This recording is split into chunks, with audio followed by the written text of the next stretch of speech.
All right, welcome back, folks. I'm Jake Ellenbogen. Today, I'm going to be talking about the Rams linebacker core that everyone kind of was a little worried about. And after further review, I'm very excited about. Before we dive into it, be sure to like, subscribe, and comment. Also, be sure to follow me on all social media at JKBogan. That includes Kick, TikTok, Twitter, and Instagram. You can follow me over on Kick. We have 920 followers last time I checked. Every single Wednesday, we are going to be going live on that platform after JE Live at 7 p.m. Eastern Time. And the entire point of that is because we are going to be breaking down the All-22. So it's pretty much a watch party every single time on Kick.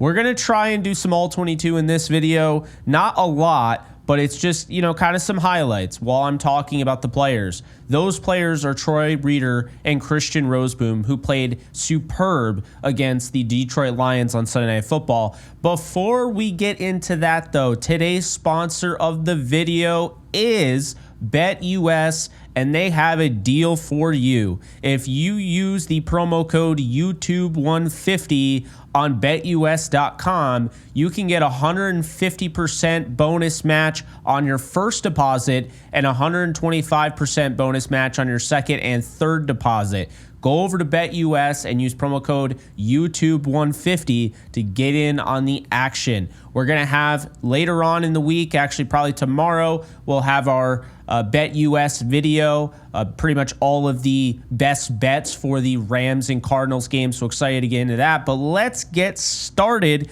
And I'm really hyped because, look, I wasn't expecting to be talking this highly about Troy Reeder and Christian Rozeboom going into week 2. But the film speaks for itself. Troy Reeder is a step faster than he's ever been with the Rams, and Christian Rozeboom is showing off that sideline-to-sideline speed. Now, Troy Reeder played every single snap for the Rams on Sunday night. Christian Rozeboom almost played, well, he played most of the snaps, I would say. I wouldn't say almost played every snap. But as you can see here, Troy Reeder does a really nice job in a few areas I want to point out. First off, he's a formed tackler. He really is a textbook tackler. He's physical at the point of attack, which you absolutely love to see.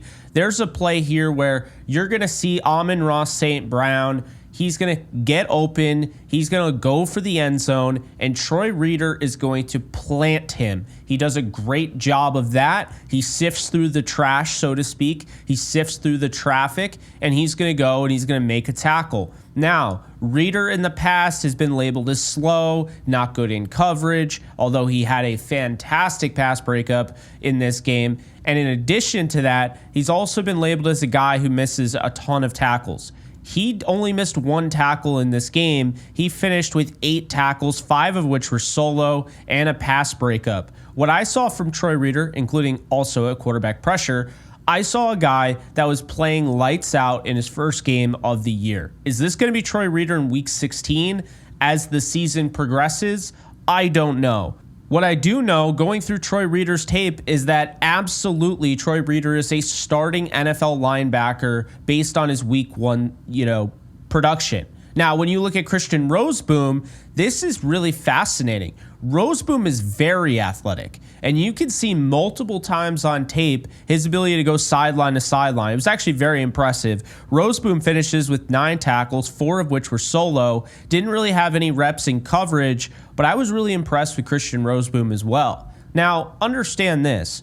I can't get into why, but the Rams did eventually have to decide to let go of Ernest Jones. That's why they traded him away. One of the main reasons is the fact that these two made strides in camp. See, we talk all the time about trusting in Sean McVay and Les Snead, but when Sean McVay and Les Snead give us an opportunity to trust in them, we kind of turn a blind eye. And maybe I'm a little guilty of that because, I'm really high on Omar Speights as well. I'm high on, I think Jake Hummel is still the best coverage linebacker on this team. But with that said, you can see now why they were so adamant about these guys are going to start. Sean McVay said it.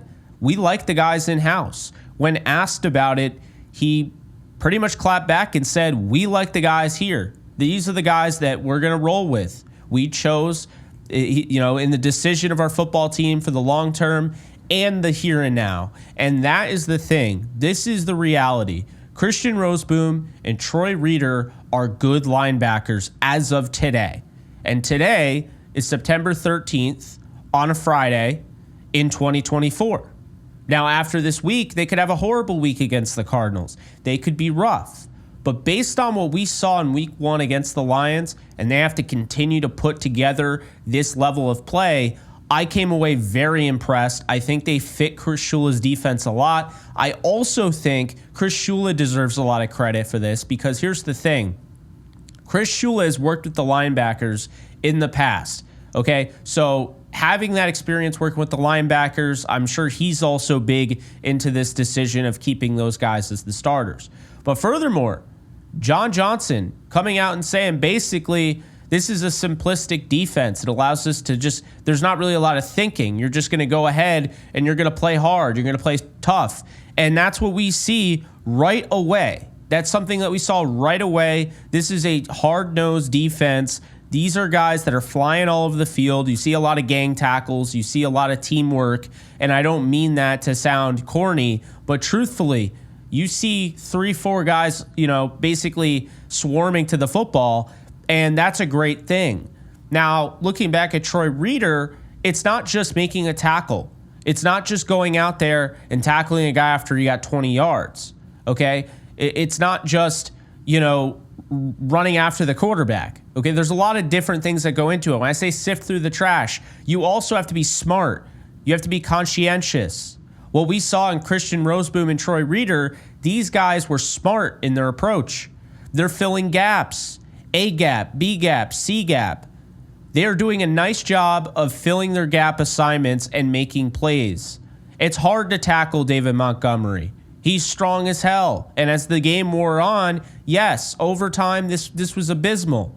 But do I blame Christian Rozeboom and Troy Reeder? Absolutely not. It's a team effort, and at the end of the day, I do believe that they were absolutely gassed. And for the same reason Chris Collinsworth brought up. I think both defenses were tired. Teams aren't supposed to be playing in overtime in week 1. They're not revved up yet, especially because no preseason. So, with that said, I really like what I saw out of Christian Rozeboom, and I really like what I saw out of Troy Reeder, and I think it's time to give these guys some praise. Now, I also want to throw some shade because is it really a Jake Ellenbogen video without throwing a little bit of shade somewhere and giving praise somewhere else? Come on now. Now, I really do like PFF. I give them some credit. They do a really nice job with, I would say, some of their grades, and others I have issues with. The big thing I have an issue with is going and giving Troy Reeder a 47.1 grade and acting like he didn't have a good game. See, the problem with your grades, which, by the way, these are all, it's very important to remember this, these are all subjective. This is not AI. This is not, perfect. God didn't come down from the heavens and make this. These are human beings, and this is their eye test. Their eye test that's deciding basically what they're watching. This is what they're coming away with. What's important to remember is this. They don't know what play is being called. They don't know what the assignments are. They're just watching it like you and I and deciding if it was a good play or a bad play. I was told their scale, their grading scale is -2 to 2. Every single play. You get 2, or you get 1, you get 0, -1, and -2. The problem with that is that if you don't have the context in the play like the coaches do or the players do, and you don't actually know the assignments, well, might not look as good as you think. Because, obviously we know the eye test can be different for everybody. And the problem is you have people at PFF who think, yeah, that was a terrible play. Well, you can have Sean McVay in the film room tomorrow talking about that same play and saying, man, Troy Reeder, this is why you're starting. This is a damn good football play based on what we were asking you to do on this specific assignment. That's the reality of it. So I wanted to bring that up too, because people will bring up, I don't know how you like Troy Reeder. I don't know how you thought he played well. He had a 47.1 grade. Christian Rozeboom was terrible. He had a 47.8 grade. He missed 2 tackles. He had a 31.7 run defensive grade. What I will say is this. PFF is going to have useful information, But just like I always say with baseball analytics, analytics are a tool, okay? This is a tool. This can't be the end-all be-all. This can't be viewed as the Bible, the holy book of the world. This is all this is a tool. It's cool, but at the same time, you also have to use your own eyes. You also have to watch the tape and see for yourself. And objectively speaking, because I didn't go into this video as a diehard Troy Reeder fan or Christian Rozeboom fan, despite the fact that, yes, we did interview Troy Reeder when he was the UDFA on Downtown Rams. We did. But it's not like I've been saying Troy Reeder's the best thing since sliced bread. I've defended him because I think the hate is absolutely unfair. And Christian Rozeboom, I was kind of low on going into this season. It's not that I thought he was bad, but I thought Jake Hummel made more sense. I thought Omar Speights made more sense. And I'm here to tell you, after watching the tape, this is the conclusion. These two guys should be started. They should absolutely be starting. They deserve to be out there. Impressive showing. And I'm excited because they did this against the Lions. They did this against guys like Jahmyr Gibbs and David Montgomery and Amon-Ra St. Brown and Jamison Williams. What's going to happen when they're going up against the Cardinals this weekend? What's going to happen when they're going up against the Raiders week 7? What's going to happen? That's the thing. See, iron sharpens iron. They got better.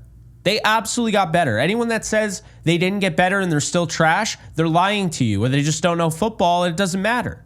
Their opinion does not matter. The reality is Troy Reeder and Christian Rozeboom are good linebackers. And please do not put in the comment section, well, Madden has them at this rating. Not saying that you guys do, but I see that on Twitter all the time. Madden just actually decreased Kyron Williams' overall rating from 84 to 83 after week 1, with 3 of the 5 offensive linemen for the majority of the game being preseason starters. So, yeah, Madden's not... If you want to throw shade at PFF and give credit to Madden, Madden is the last thing that should be used in this equation. Their ratings are awful. I mean, the game's not very good either. So, you know, what it comes down to is this.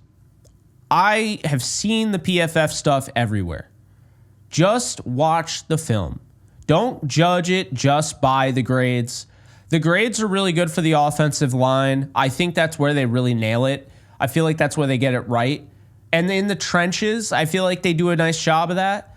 But linebackers, there's too many responsibilities that are being given to a Troy Reeder who's playing every down, that are being given to a Christian Rozeboom, that I think it's easy to just not really know what you're watching. And so if you're just grading them based on what they did on that particular play, but you don't actually know what their assignment was pre-snap, then I can't help you. So those are my thoughts. Going into the Arizona Cardinals game, you should feel good about Troy Reeder and Christian Rozeboom. And if you play, IDP fantasy for whatever reason, because I mean I do, individual defensive player fantasy football, I would consider picking up Troy Reeder and Christian Rozeboom. I mean, Troy Reeder, he had fewer tackles than Rozeboom, 1 fewer. Rozeboom played 45 snaps. Reeder played 61. Reeder looked good in pass coverage. A lot better, right? Improved. So I'm not saying these guys are going to the Pro Bowl. I'm not even saying that these guys need to be the starters the rest of the year. I'm saying as of right now, they are starting linebackers and deserve respect. Those are my thoughts. Let me know in the comment section below what you guys think about Troy Reeder and Christian Rozeboom after week 1 of this season. I don't want to hear about before. Before doesn't matter. I'm talking about right now. What does 30-year-old Troy Reeder look like? What does Christian Rozeboom look like in year 2 as I would call him a starter, but he's kind of that second linebacker that doesn't play all the snaps but plays a decent amount. What are your thoughts? Let me know in the comment section below. Check out today's sponsor, BETUS. The code is going to be in the description and the comment section below, and I will see you guys in the next video. Take care, folks. Later. For those of you who want to support the channel further, you can go ahead and you can actually sign up and become a member on the channel and have access to all different perks. You can see here the join button right below all my videos. You can hit that. You're going to get access. 99 cents a month will get you rookie access. That's going to get you all these loyalty badges and what have you, priority reply to comments. All members will have priority reply to comments. Starter $2.99. That is going to be member shoutouts. Pro Bowl is going to be auto follow back on all social media platforms. You just have to reach out to me and show me that, of course, you are a member for Pro Bowl. All Pro is members only live streams. I will be doing 1 a month for members only. MVP is priority call-ins. It's going to be hard to get everybody in during the season. Obviously, you will have your first crack at basically calling in to the show. And then last but not least, the Hall of Fame, which is $19.99 a month. And that is an exclusive gaming session with me monthly. So if you want to get a little bit more into the action while also helping out the channel, be sure to sign up for one of the memberships today. Do you love talking about the Rams, the NFL, or just want to be a part of a community? Join my free Discord server today. We're over 800 members. We got 24/7 live chat, a level 3 boosted server, the ability to call into JE Live, playing online games with us on Kick streams, toggleable alerts for when I go live on YouTube or Kick so you don't miss a live stream, and exclusive giveaways. Click the link in the description, the comments section, or the link that comes up in the video to learn more and join today.